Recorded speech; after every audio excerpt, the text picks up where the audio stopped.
Assalamualaikum warahmatullahi wabarakatuh. Alhamdulillahirabbil alamin wassalatu wassalamu ala asyrafil anbiya'i wal mursalin wa ala alihi wa sahbihi ajma'in. Bersyukur pada Allah Subhanahu wa taala, salawat dan salam kepada nabi kita Nabi Muhammad sallallahu alaihi wasallam. Alhamdulillah, sekali lagi pada kali ini, pada sesi ini kita sama-sama dapat insya-Allah dalam sesi membaca kitab Fiqh Manhaji. Jadi pada hari ini insya-Allah kita akan sama-sama membaca tentang mandi insya-Allah, dan kita telah sampai kepada topik iaitu nifas. Iaitu mandi, nifas, dan saya insya-Allah seperti biasa saya akan tunjukkan ini adalah buku yang saya gunakan, iaitu Fiqh Manhaji. Insya-Allah kalau terbalik ini jilid nombor 1 insya-Allah, keluaran Pustaka Salam. Insya-Allah kalau terbalik minta maaf ya. Okey. Jadi pada kali ini saya akan baca muka surat 98, iaitu berkenaan dengan nifas. So kita masih lagi berbincang tentang perkara-perkara yang wajib mandi, yang mewajibkan mandi, dan juga perkara-perkara yang sunat mandi. InsyaAllah selepas daripada ini kita akan sambung dengan perkara-perkara yang sunat mandi, bilakah sunat mandi dan sebagainya. Tapi kita baca dulu, kita habiskan dulu tentang perkara-perkara yang menyebabkan mewajibkan mandi insya-Allah. Jadi kita akan baca tentang nifas, tetapi sebelum daripada nifas ni ada satu lagi perkara, iaitu beranak. Topik besar dia adalah beranak ataupun bersalin ataupun al-wiladah. Okey, al-wiladah. Jadi beranak ialah dia tulis sini beranak ialah melahirkan apa yang ada di dalam kandungan. Melahirkan apa yang ada dalam kandungan, wad'ul hamli dia kata maknanya mengosongkanlah rahim. Kadang-kadang ia berlaku dalam keadaan darah tidak keluar sebaik sahaja keluarnya anak. Kadang-kadang qad takunu kadang-kadang wiladah ni atau wiladah dalam bahasa Arabnya ialah beranak ni. Beranak ni kadang-kadang disebut ialah tidak keluar darah. Maknanya tidak ada darah. Entah, mungkin jaranglah sikit lah kan, pelik lah kan. Tetapi dia boleh berlaku bahawa beranak ni tanpa darah. Kata sini. Oleh itu, ketika itu ia dihukum sebagai orang yang berjunub, kerana anak itu adalah hasil daripada air mani perempuan dan lelaki. Jadi kalau seorang tu tak ada darah apa-apa, dia keluar saja kan, dia beranak saja, tapi dia sebut kat sini kalau dia beranak tapi tak ada darah. Jadi adakah apa hukum dia kat sekarang bila orang beranak tu? Jadi orang beranak ni adalah hukumnya adalah hukum jinabah. Jinabah tu ialah seorang yang berjunub lah. Kenapa berjunub? Kerana seolah-olah seperti keluar mani daripada perempuan tu. Kenapa pula? Kan keluar anak. Kenapa keluar mani? Kerana disebut kat sini anak tu sendiri adalah sebenarnya ialah campuran di antara mani lelaki dan mani perempuan. Mani lelaki, mani perempuan, sebab itulah jadi anak. Kalau mani perempuan saja dia tak jadi anak. Kalau mani lelaki saja tak jadi anak. Dua-dua campur ni baru ada jadi anak. Dia jadi baby. Mula-mula memanglah kan dia jadi darah. Lepas tu dia membesar.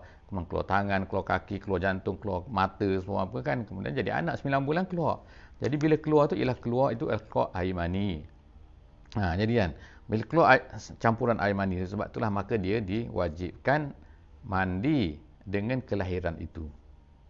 Cuma bila lahir ini kadang-kadang dia keluar darah sekali, kadang-kadang tak keluar darah. Jadi kalau seseorang yang lahirkan anak tapi tak keluarkan darah, maka apa hukum dia? Hukum dia tetap juga berjunublah dia tu. Maknanya dia wajib mandi wajib jugalah kan mandi juga, wajib mandi juga walaupun tak keluar darah, walaupun setitik. Tetapi biasanya ialah keluarlah darah. Tapi keluar darah tu banyak mana keluar darah ni kena, sebab itulah semasa ni perempuan-perempuan, lelaki juga wajib tahulah jangan lelaki nanti sibuk duduk apa ni kan, isteri nak bersalin dalam hospital tu, dalam tempat bersalin, suami duduk kat luar, duduk main telefon je kan. Tak tahu apa-apa benda, hukum darah ni, darah apa tak boleh dia kena tahu. Iaitu dia kena tahu apa? Dia kena tahu bahawa lelaki dan perempuan kena tahu kan bahawa ada 5 jenis darah yang keluar. 5 jenis darah yang keluar daripada kemaluan perempuan ini. Itu yang pertamanya haid, yang keduanya nifas, yang ketiganya apa? Darah dia panggil darah fasad. Yang keempat darah apa? Darah tolak dia panggil. Bukan tolak, tolak. Yang kelima ialah darah istihadah. Jadi bila keluar haid itu untuk orang sihat, no problem. Itu maknanya kalau keluar haid itu jangan susah hati perempuan, sebab apa, itu adalah tanda dia sihat. Yang keduanya ialah darah nifas. Darah nifas, jadi sekarang ni ada confuse sikit.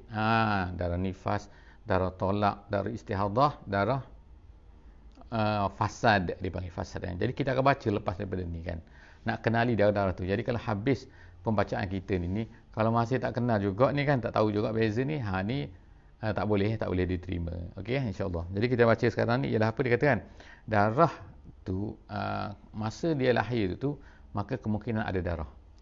Kadang-kadang sebelum dia lahir dah ada darah.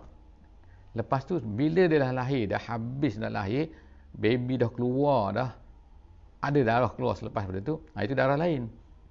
Kalau tak keluar apa, tak ada lahir, tak ada bersalin, tak ada apa, tiba keluar darah, dan bukan kerana sihat, ni sampai kata 20 hari, 25 hari keluar darah, itu darah lain, itu darah istihadah.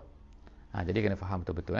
Jadi darah istihadah kita baca sebelum daripada ni ialah, hukumnya ialah sama seperti buang air biasa, iaitu keluar sesuatu daripada dua jalan, maka dia mewajibkan mandi, mewajibkan solat, mewajibkan puasa dan sebagainya.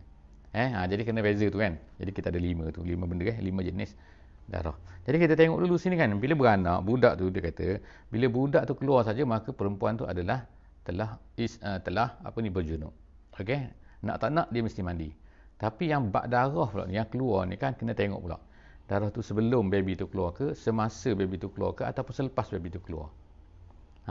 Okey. Jadi dia kata kat sini, oleh kerana itu ia dihukum sebagai orang yang berjunub kalau dah lahir tu, kerana anak itu adalah hasil daripada air mani perempuan dan lelaki.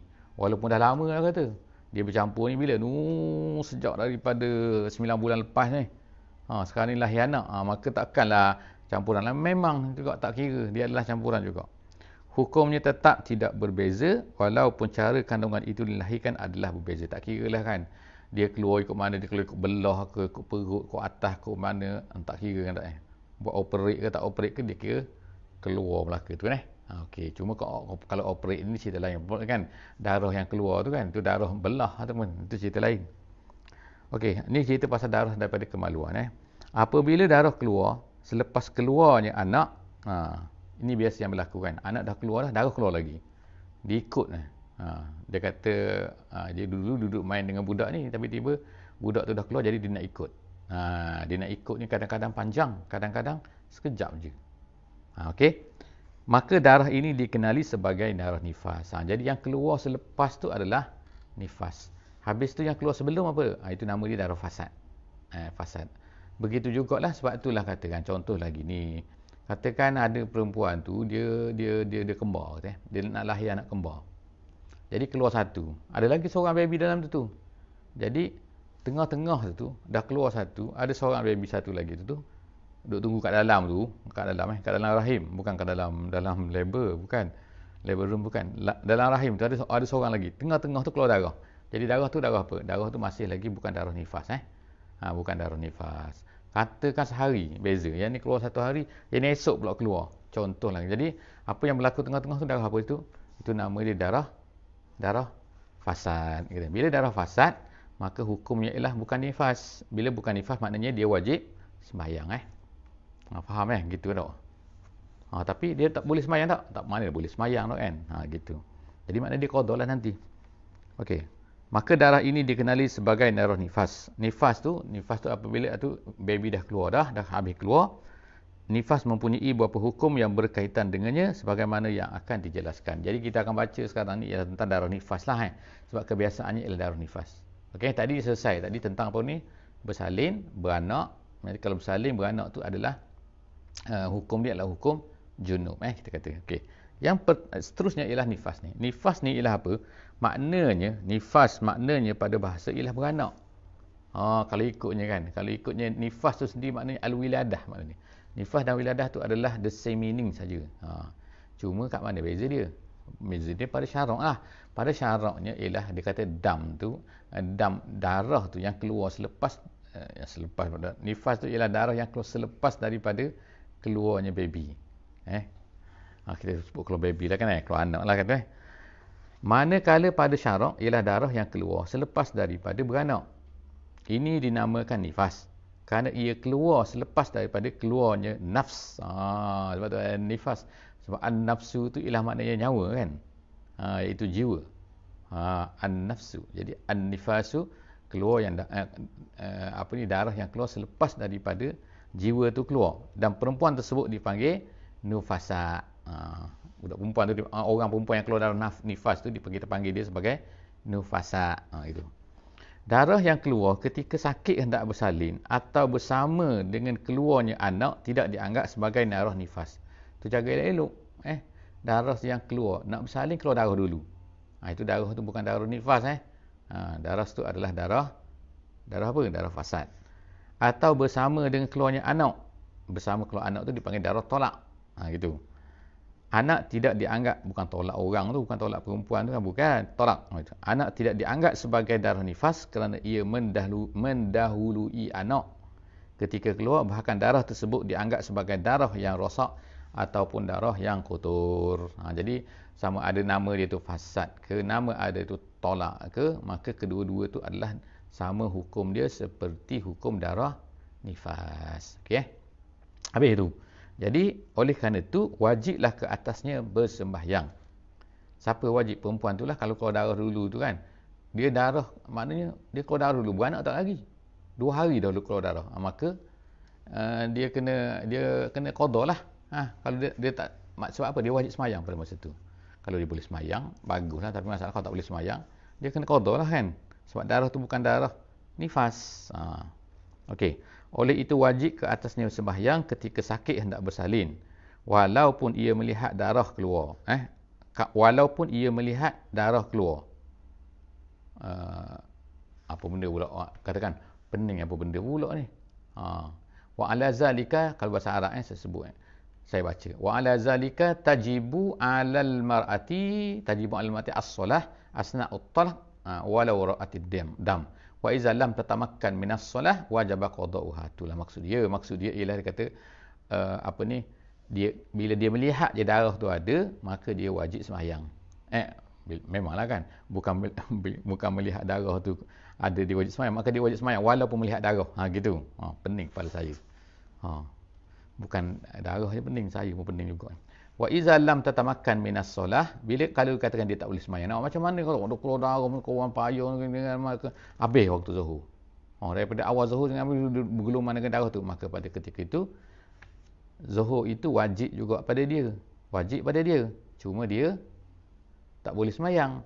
Cuma jadi dia kena qada, dia kena tandalah bahawa dia dah kena qada satu sembahyang zuhur. Nanti bila dah habis nifas nanti, dah bersih semua sekali-sekali, dia sembahyanglah. Jangan sembahyang masa nifas tu.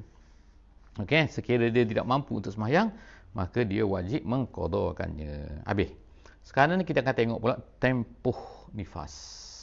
Tempoh nifas. Okey, sekurang-kurang tempoh nifas, panjang mana nifas ni? Berapa lama nifas ni? Tempoh nifas ni sekurang-kurangnya ialah 1 lahzah. 1 lahzah tu apa? 1 detik lah. Keluar tik, keluar. Jadi bila tik keluar darah juga selepas daripada beranak tu, itu adalah darah nifas tu. Tapi lepas tu berhenti tu. Tak ada dah. Jadi tak ada lah. Dia kena wajib sembahyang lah lepas tu kan. Sebab apa? Dia kata kena tunggulah 2 hari. Kena tunggulah 40. 40 apa dah? Darah tak ada. Darah tak ada, tak payahlah tunggu 40. Sebab apa? Sebab sekurang-kurangnya dia ni hanyalah 1 detik. Iaitu seketika sahaja dan kadang-kadang berterusan beberapa hari. Boleh jadi seminggu, boleh jadi 10 hari. Itu boleh jadi belaka. Pada kebiasaannya ialah 40 hari. Itu kebiasaan. Orang panggil dalam 40 panggil. Dalam patang. Gitu.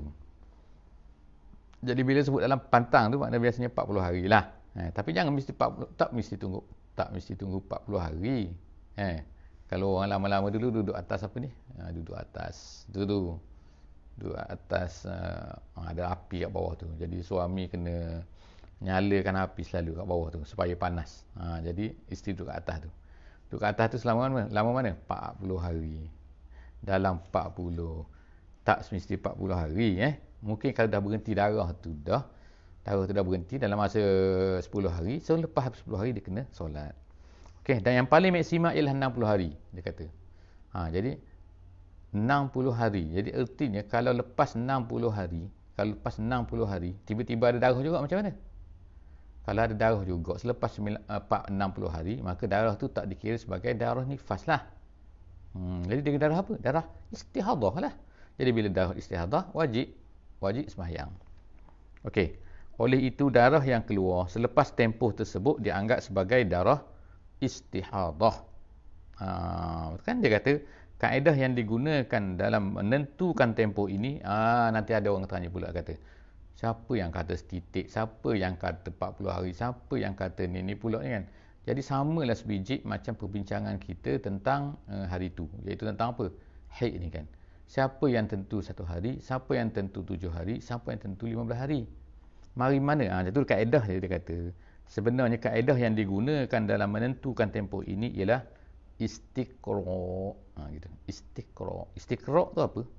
Istiqra' ni ialah maknanya gini. Kalau ikutnya ialah melalui buat inilah orang kata empirical study ni. Tu dia empirical study, iaitu dia akan kumpulkan banyak-banyak sampel, dia tengok berapa ribu sampel. Contohnya, jadi dari tengok perempuan ni, tengok perempuan ni, tengok perempuan ni, tengok perempuan ni, tengok perempuan ni, tengok misalnya kata ada 5,000 perempuan, majoriti perempuan ni biasa berapa? Dia tengok semua, kata daripada 5,000 ni, 10,000 lah mudah sikit, daripada 10,000 ni 8,000 katakan dia punya nifas dia, nifas ni kita cerita pasal nifas, nifas dia ialah 8,000 ialah 40 hari. Kemudian perlu tengok pula yang maksima daripada 10,000 ni berapa nifas dia. Tengok maksima tak ada lebih daripada 60. Okey, jadi pun 60. Kemudian tu ada tak yang pelik-pelik daripada 10,000 ni, orang yang memang sekejap je, ada yang sekejap. Yang paling sekejap berapa? Yang paling sekejap setitik. Jadi setitik lah. Jadi sebab tu dia kata yang paling dia pun buatlah ulama-ulama ni, ulama-ulama kerja yang bukan kerja kita. Kita ni relax dah. Kita ni ambil buku baca je. Mudah kan. Tapi sebenarnya ulama-ulama nak buat study ni, benda ni dia buat hasil daripada istiqra'. Itu istiqra'. Jadi hasil dia pun dia buat number tu. Number tu apa? Setitik 40 60. Payah kan tak? Sebagaimana yang telah anda ketahui ketika menentukan tempoh haid pada sesi yang lepas-lepas yang kita baca. Okey. Jadi habislah sekarang ni kita baca pula tentang perkara-perkara yang diharamkan semasa nifas. Apa dia? Perkara yang diharamkan ketika nifas. Para ulama telah bersepakat bahawa nifas adalah sama dengan haid dalam semua hukum-hukum yang berkaitan dengannya. Jadi apa dia hukum yang tak boleh masa haid hari itu? Sembahyang, puasa, lalu masjid, baca Quran, menanggung Quran, menyentuh mushaf, menyentuh mushaf, menanggung mushaf, membaca Quran, lagi dengan lidah kemudian apa lagi? Bersetubuh. Lagi apa lagi tak boleh? Tawaf. Apa lagi tak boleh? Tu kira sendirilah. Jadi semua benda tak boleh lah kalau perempuan tu nifas. Contoh, okey. Melihat darah ketika mengandung. Okey, sekarang ni kita tengok pula melihat darah ketika mengandung. Ru'yatul dam hal hamli. Okey. Masa dia ni cerita ni ialah cerita orang tu mengandung. Mengandung, disahkan mengandung. Dah pergi cek air kencing, sahkan mengandung. Jadi bila sah mengandung, tiba-tiba keluar darah. Apakah hal ni kan tak? Dah lah mengandung, keluar darah. Boleh berlaku ke? Boleh berlaku tak berlaku? Sabar dulu, kita akan tengok sini. InsyaAllah. Tengok, dia kata apa? Apabila seorang perempuan, kita ikut syarak ni bukan ikut doktor. Doktor tu, nanti kalau ada doktor, kita bincang lah. Kalau doktor dengar, kalau kata, doktor mana boleh ni? Itu apa kita bincang, sabar. Yang penting hari ni kita baca dulu ni. Apabila seorang perempuan yang hamil melihat darah keluar, okey, dia mengandung, tapi tengok dah darah keluar dan tempoh keluarnya telah sampai tempoh sekurang-kurang haid. Sekurang-kurang haid maknanya bukan keluar 1 minit, bukan keluar 5 minit, tapi keluar 1 hari. Lebih daripada 1 hari lah maknanya kan. Sekurang-kurang haid dah 1 hari. Jadi tiba-tiba dia keluar tu, darah tu masa dia mengandung tu ialah lebih daripada 1 hari. Dan tidak melebihi had tempoh haid paling lama, iaitu 15 hari 15 malam. Dia keluar, maknanya dia keluar sama ada 2 hari, 3 hari, 4 hari, 5 hari ke, 14 hari ke. Maknanya dalam tempoh haid. Jadi macam mana dia kata? Adakah itu haid? Maka darah itu, dia kata kat sini kan, maka darah itu apa? Darah itu adalah dianggap sebagai darah haid di sisi pendapat yang azhar. Jadi kesimpulan dia, sini dia sebut ialah apa? Kalau darah keluar masa mengandung, dan darah tu keluar tu mengambil tempoh tu sama dengan darah apa ni? Darah haid, iaitu mengambil hukum kata, iaitu tempoh masa dia tu ialah macam haid. Tak sampai 15 hari, tak lebih 15 hari dan lebih daripada 1 hari, maka darah tu darah apa? Jadi ulama azhar kat sini, azhar tu maksud dia apa? Azhar tu ialah pendapat yang kuatlah dalam mazhab Syafi'i. Mudahlah saya nak ceritakan. Dia sebenarnya kalau nak cerita azhar lagi, asah lagi lah, macam-macam benda kan, jadi pening. Tapi ada dalam apa ni, dalam mazhab Syafi'i ini, bila sebut azhar itu maknanya lah pendapat yang kuat. Tapi ertinya ada pendapat lain lagi yang juga yang taklah lemah sangat, tapi maknanya kuat juga, tapi pendapat itu kurang kuat sikit. Gitu, kurang kuat sikit daripada ni, iaitu mengatakan apa? Itu bukan haid. Sebab tu disebut sini azhar. Sebab benda ni sangat, maknanya ada banyak berbeza pendapat dalam mazhab Syafi'i sendiri. Dengan itu, tapi pendapat azhar kata apa tadi? Itu adalah haid. Dengan itu, dia hendaklah meninggalkan sembahyang, meninggalkan puasa dan semua perkara yang diharamkan ke atas perempuan yang haid. Sebab apa? Darah tu ada darah haid. Sekiranya darah yang dilihat itu kurang daripada sekurang-kurang tempoh haid. Kalau darah tu keluar tu adalah hanyalah 1 minit ke, sejam ke, 2 jam ke, atau melebihi tempoh haid yang paling lama, tiba-tiba keluar sampai 18 hari, 20 hari, sebulan, maka darah yang kurang dan yang lebih tempoh itu dianggap sebagai istihadah. Maka yang kurang tu, maka istihadah tu. Sebab apa tak sampai tak? Atau kalau lebih. Kalau lebih macam mana? Maka yang lebih tu adalah sebagai istihadah, yang dalam tu maka adalah darah haid. Maka hukumnya dipakai sebagai hukum darah istihadah dari segi hukum, dari segi darah, dari segi semayang, dari segi puasa dan sebagainya. So jelas lah kan? Walau bagaimanapun. Kita baca lagi ni. Dia kata walau bagaimanapun, menurut sebahagian ulama, darah yang dilihat oleh perempuan ketika hamil itu adalah darah istihadah secara mutlak. Jadi ada satu pendapat lagi kata, tak kira lah, kata bila perempuan tu hamil je, kalau ada darah je, bukan darah haid, itu adalah darah istihadah. Sebab apa bagi dia?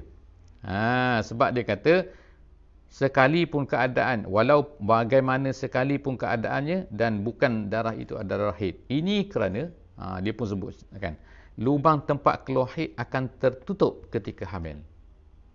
Dalam tu kan, bukan kat luar tu, dalam tu, kat dalam tu. Macam mana tu tanya doktor lah kan, detail-detail tu.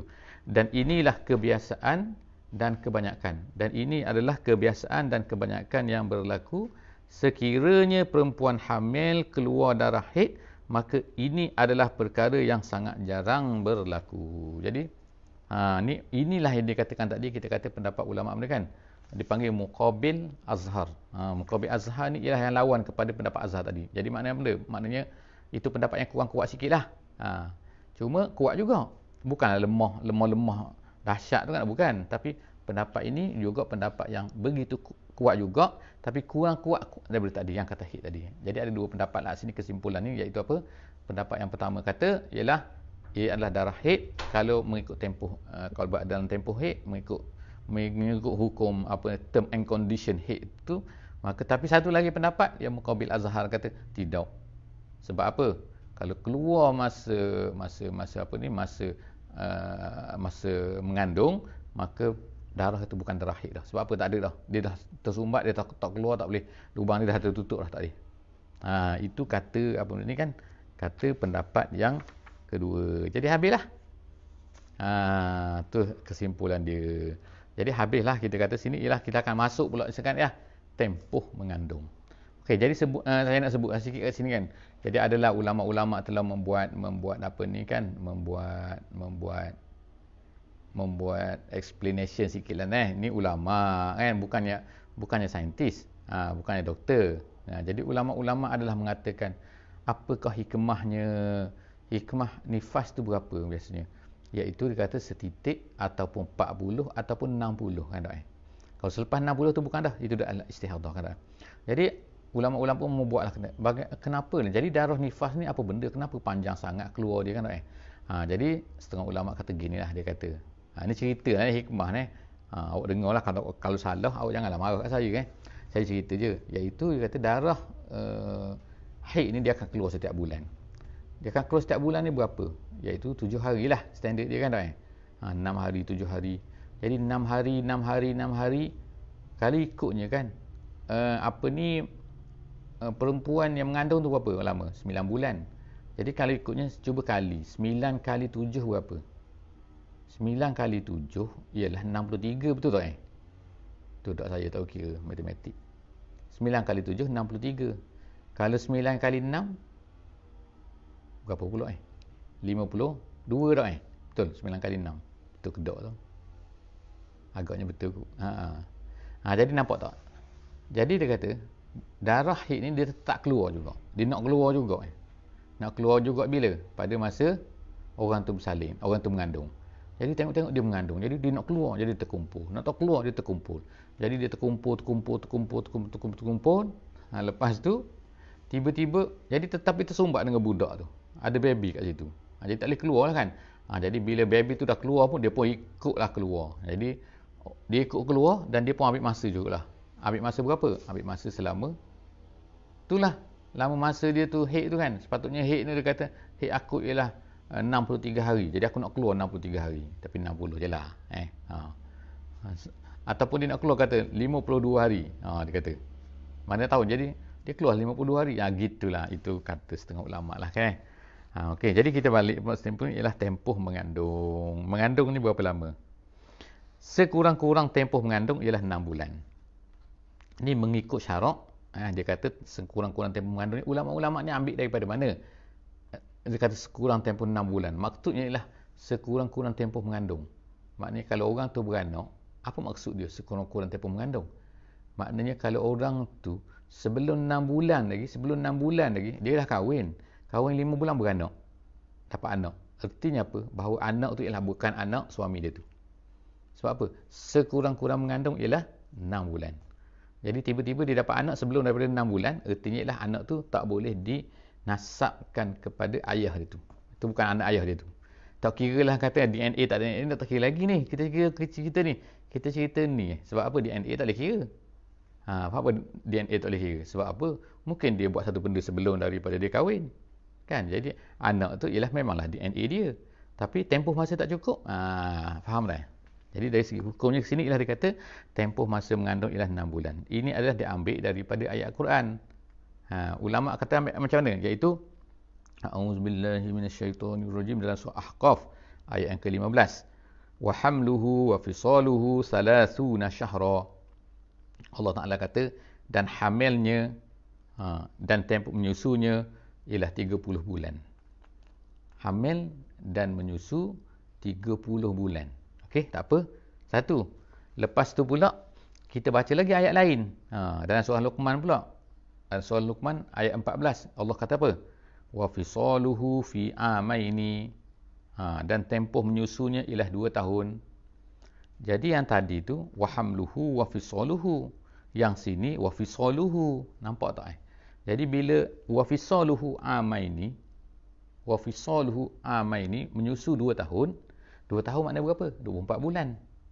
Jadi bila Allah Taala kata wa hamluhu wa fisaluhu dan mengandungnya dan menyusunya ialah 30 bulan, jadi maknanya 30 tolak dengan 24. 30 tolak 24 dapat berapa? Jadi dapat 6. Jadi 6 itulah dia kata ialah tempoh hamil. Gitu. Maksudnya ialah waktu atau tempoh ia dilepaskan daripada susuan ialah 2 tahun. Apabila tempoh masa mengandung dan menyusu ialah 30 bulan, campur 2 tu 30 bulan, dan tempoh menyusu disebutkan oleh Allah itu ialah 2 tahun, iaitu 24, maka tempoh bagi mengandung ialah tinggal lagi lah 6 bulan. Kerana 2 tahun bersamaan 24, maka bakinya adalah 6 bulan. Jadi kenapa penting 6 bulan ni? Dia pun sebutlah 6 bulan ini adalah sekurang-kurang tempoh mengandung. Sekurang-kurang. Kalau lebih tak apa. 9 bulan lah biasanya kan. Oleh itu apabila seorang perempuan melahirkan anak sebelum umur perkahwinannya mencapai 6 bulan, maka anak itu tidak sabit nasabnya. Ini cerita Qamariyah, bulan Qamariyah. Sebab kadang-kadang bulan kita Januari, Februari ni dia lebih sikit. Kecuali Februari lah kan. Jadi dia lebih sikit, kadang-kadang 31. Mana ada bulan Islam 31, ada 30 kan? 30, 29, 30, 29. Dia tak ada 30, 31 tak ada. Okey. 28 pun tak ada Jadi, maka anak itu kalau tak cukup 2 bulan, tak cukup 6 bulan, tiba-tiba dia dah melahirkan anak, maka anak itu tidak sabit nasabnya. Bila tak sabit nasab, artinya apa? Maka dia tak boleh pusaka, tak boleh dibinkan dan sebagainya. Tidak boleh dibinkan dengan ayah itu ataupun suami perempuan itu. Walaupun dia kahwin, dia dah kahwin dah. Sebab itulah orang ni kadang-kadang apa benda kan, ada dia buat salah benda kan cepat-cepat dia kahwin. Sebab apa? Takut tak cukup 6 bulan tu. Kalau tangguh sikit 3 bulan, tengok dia dapat anak, maka anak tu tak kira anak dia. Hukum undang-undang sekarang, kerajaan sekarang tu saya tak tahulah, itu jangan tanya saya tu tanya orang buat undang-undang lah. Undang-undang syariah dan macam-macam ditentukan. Jadi tempoh kebiasaan mengandung, itu tempoh minima. Tempoh kebiasaan mengandung ialah 9 bulan berdasarkan kepada waqi'. Waqi' itu maknanya ialah reality reality. Jadi makna ini juga yang disebut sebagai yang kita sebut tadi, itu sebagai apa? Istiqra' tadi. Itu kan yang ulama-ulama buat tu kan. Biasanya 9 bulan. 9 bulan tu kurang lebih lah yang berlaku pada kebanyakan perempuan. Mereka melahirkan anak setelah umur kandungan itu mencapai 9 bulan atau lebih atau kurang beberapa hari. Itu biasa. Yang kus'au yazid. Itu Kemudian, tempoh mengandung paling lama. Ni cerita paling lama ni. Paling lama ni, doktor ni mungkin tak setuju sikit lah. Tapi tak apa. Yang dulu ni, yang ulama-ulama dulu buat ni, dia berdasarkan kepada istiqra' zaman tu. Dia buat penelitian, dia buat studies zaman tu jadi kalau kata zaman sekarang tak berlaku dah atau tu tahun saya serah ke doktor lah. Tempoh mengandung paling lama di sisi Imam Asy-Syafi'i ialah 4 tahun. Tapi penting dalam syarak ni dia kata 4 tahun ni kenapa? Misalnya lah katakan perempuan tu dah bercerai dah. Dah bercerai dan tidak ada macam mana katakan lepas daripada tiba-tiba dapat anak katakan. Dia tak ni dapat anak macam mana? Itulah penting 4 tahun ni. Tempoh tersebut sekiranya berlaku, maka ia adalah perkara yang terlalu dan sangat-sangat jarang berlaku, 1 dalam sejuta ke saya tak tahulah. Tetapi oleh kerana ia berlaku, dalam mazhab Syafi'i kata dia pernah berlaku dan memang telah benar-benar berlaku, maka Imam Syafi'i mengasaskan pendapat itu berdasarkan kepada apa yang telah berlaku. Jangan marah kepada Imam Syafi'i, jangan marah ke saya itulah. Jadi habislah kita perbincangan tentang beranak ini kan. Alhamdulillah. Jadi kita akan masuk pula kepada sebab yang keempat, iaitu mati. Ini kita baca semua lah sebab-sebab yang mewajibkan mandi sebab-sebab janabah nombor 1, haid nombor 2, beranak nombor 3, yang keempat nanti insya-Allah iaitu kita akan baca pula sebab yang keempat itu sebab mati. Orang mati kena mandi gitu. Tapi bagaimana siapa mandi semua tu kan? Dan selepas daripada itu kita akan masuk pula itu perkara-perkara yang disunatkan, mandi sunat. Bukan disunat makan mandi sunat. Okey. Setakat itu saja untuk kali ini. Aku qauli hadza wa astaghfirullahal azim li wa lakum. Teruskan insya-Allah mengikuti sesi kita, share dengan kawan-kawan insya-Allah. Jangan lupa untuk komen, dan ada juga dalam di YouTube insya-Allah. Boleh tengok dalam YouTube. Kalau tak nak tengok pun tengok jugalah kan dalam YouTube. Subscribe juga dalam YouTube kan supaya memudahkan kita untuk membuat sesi kita ni berterusan insya-Allah. Wassalamualaikum warahmatullahi wabarakatuh.